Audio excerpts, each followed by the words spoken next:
Have you ever seen the movie We Bought a Zoo? Well, in this movie, the father of the family is walking down the street when he sees this beautiful lady sitting inside the cafe. He remembers that his father always told him 20 seconds of courage is all you need whether it works out or not. 20 seconds out of 24 hours of the day. So he steps inside the cafe and introduces himself to the beautiful lady. A few years later, that lady becomes his wife. This phrase stuck with me, and I think it applies to many different situations. This is what inspired me to do this talk. The real question is, why do people not stand up for themselves? My solution to that is 20 seconds of courage. Have you ever seen this scenario before? Or have you ever felt this way? Maybe we need to look at why the argument started in the first place. Bullying comes in subtle forms, but in every school, there's always a little bit of separation of people, teasing, hazing, exclusion. Have you ever wondered whether a kid sitting in the back of class has ever spoken to kids sitting in the front of class? Well, personally, I haven't seen that occur often, but it is safe to say, that people stereotype others. So the kids sitting in the front of the class are nerds, and the kids sitting in the back are dumb, even if that's not the case. People stereotype others, whether they mean to do it or not. When I was little, I was told over and over how I used to say yes to people. Yes, you can borrow some of my snacks. Yes, you can borrow some of my crayons. It was hard for me just to say no. Even in middle school, I could feel myself say sure, even if I really didn't want to. This is why I'm doing this talk today. I don't want people to have to feel pressured into saying what others want them to say. I want them to stand up for themselves. And in around 8th grade, I finally made the transition to say no, but with more of a polite tone. Sorry, I'm actually using these pens right now, but I can give it to you after I'm done. When I was little, I didn't have that choice to say no. Yes was my only option.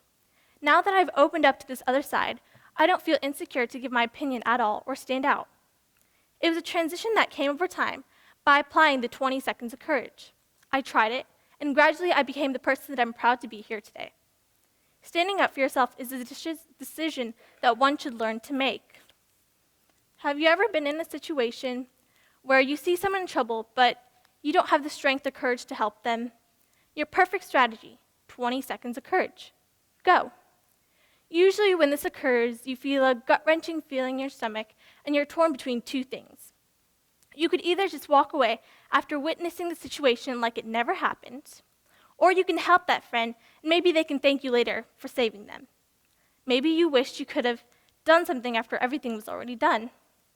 Many people have a hard time choosing between the two. Even me sometimes. We know which is the right choice, but do we actually do it? You know what I say? Just do it. 20 seconds of courage is all you need. 20 seconds of courage can get you far. Not standing up for yourself gets you nowhere. Standing up for yourself or for someone else is a mindset. Just think of it this way. What have you got to lose in 20 seconds? 20 seconds goes for anything you do in this world. Okay, you see this picture on the monitor? Don't you feel a little pang of grief or guilt even though they're little cardboard box people? Okay, now look at this next picture. The little cardboard person stood up for himself. Have you ever thought what difference it would make if you stood up for yourself? You'd become a much more happier person than you actually were. You shouldn't let fear get to you. Have you ever heard the phrase, live life each step of the way, for you don't know what's coming next? Or live life to the fullest? Or even live life with no regrets? On a more serious note, on the news, you always hear about how suicide is becoming unusually common among teens. I wonder if someone ever talked to those kids about how to stand up for themselves. I wonder if they might have found 20 seconds of courage. I am no therapist, but it may help if you need to blow off some steam.